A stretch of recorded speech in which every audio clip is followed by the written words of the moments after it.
नमस्कार दोस्तों, सबसे पहले तो उत्तर प्रदेश, बिहार या फिर ऐसे राज्य जहां पर हिंदी बोली जाती है, आप लोगों के रिलेशन के या फिर आपके फैमिली मेंबर तमिलनाडु या फिर चेन्नई गए हुए हैं तो आप उनसे बात कर लीजिए, फोन कॉल पर उनकी स्थिति का जायजा ले लीजिए। अदरवाइज उनके साथ कुछ भी अनहोनी हो सकती है।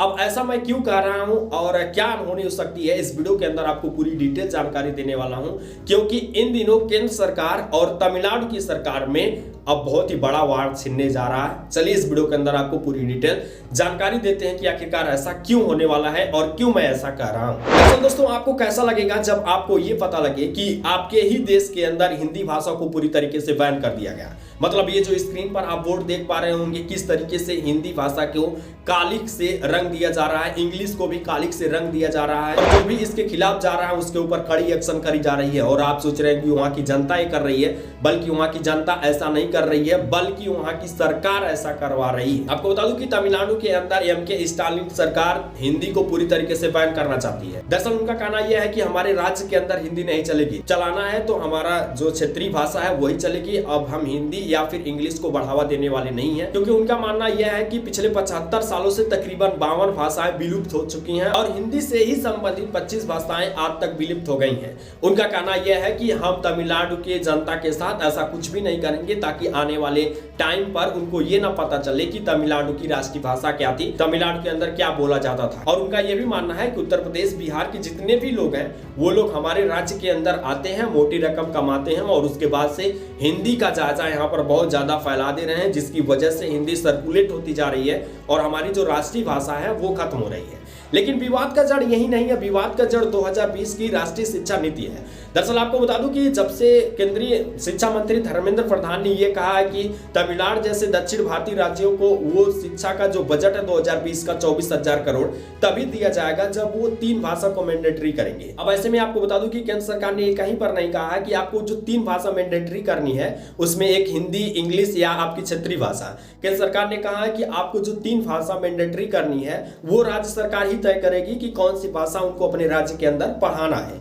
लेकिन आपको बता दूं कि वहां पर एमके स्टालिन सरकार अब इसको राजनीतिक तौर पर लेकर चली गई है। और आपको पता है कि हिंदी लैंग्वेज का जो वार है तमिलनाडु के अंदर पिछले बहुत सालों से चलता आ रहा है और इन दिनों जब चुनावी सीजन आने वाला है तो एमके स्टालिन सरकार इसको बहुत ज्यादा बढ़ावा दे रही है। उनका कहना यह है कि हम आपसे भीख नहीं मांग रहे हैं, आपको पैसा देना है तो पैसा दीजिए, नहीं तो चलते बनिए। और जो रही बात हिंदी या फिर इंग्लिश की तो हम नहीं चलने देंगे। आपको बता दूं कि इन दिनों तमिलनाडु के अंदर वहां के मुख्यमंत्री या फिर डीएम के कार्यकर्ता हर जगहों पर जाकर बोर्ड पे जो हिंदी लिखा है उस पर कालिक पोत रहे हैं, इंग्लिश लिखा है उस पर कालिक पोत रहे हैं।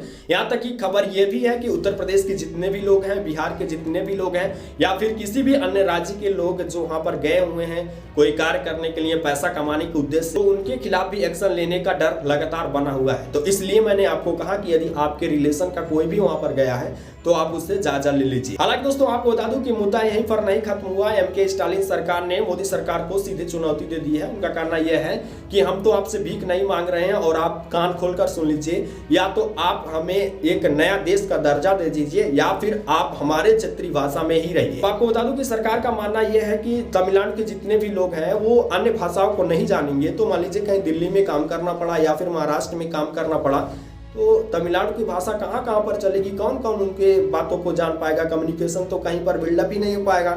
इसलिए सरकार ने सोचा कि इनको एक ऐसी भाषा पढ़ाई जाए, एक ऐसी भाषा बिल्डअप करी जाए ताकि वो हर जगहों पर लगे। लेकिन अब सरकार यहाँ पर राजनीतिक मुद्दा साध रही है या फिर क्या रीजन है आप लोगों को पता है, वहां पर हिंदी भाषा या फिर इंग्लिश को पूरी तरह से बैन करी जा रही है। लेकिन इन साउथ इंडियन वालों को एक बात जरूर सोचना चाहिए दोस्तों कि ये जो मूवीज आती हैं इनकी, तो हमारे उत्तर प्रदेश और बिहार में ही तो बहुत ज़्यादा इनकी मूवीज चलती हैं। आखिरकार जब इन हिंदी से इनको इतना ज़्यादा जलन है तो ये लोग क्यों अपने मूवी को हिंदी में डब करके चलवाते हैं। और वहीं बात करें अल्लू अर्जुन की, तो अल्लू अर्जुन अपने पुष्पा 2 मूवी का ट्रीजर दिखाने के लिए तो बिहार के अंदर आए थे। आखिरकार क्या रीजन थी, जब आप लोगों को हिंदी से इतनी दुश्मनी है तो आखिरकार क्या रीजन थी भाई बिहार के अंदर आकर अपने मूवी का प्रचार करने का। हालांकि दोस्तों आपको बता दूं कि इन दिनों तमिलनाडु के अंदर ये जो लैंग्वेज वार है बहुत ज्यादा गर्माता जा रहा है। इसको लेकर आपका क्या राय है कमेंट बॉक्स में जरूर बताएगा। लेकिन मैंने जो स्टार्टिंग में कहा कि आपके सगे संबंधी जो उनसे एक बार कम्युनिकेशन बिल्डअप कर लीजिएगा, उनसे बात कर लीजिएगा। फिलहाल इस वीडियो में इतनी इन्फॉर्मेशन, यदि आपको वीडियो अच्छी लगे तो लाइक करिएगा, लेकिन हाँ इस वीडियो को ज्यादा से ज्यादा शेयर करिएगा ताकि जानकारी सबको मिल सके। अपने फ्रेंड, रिलेशन, ग्रुप सभी जगहों पर भेजिएगा ताकि वो जान सकें कि इन दिनों वहां पर क्या हो रही है। अब दीजिए इजाजत, मिलते हैं किसी अन्य वीडियो में, तब तक के लिए tata, take care, goodbye, जय हिंद, जय भारत।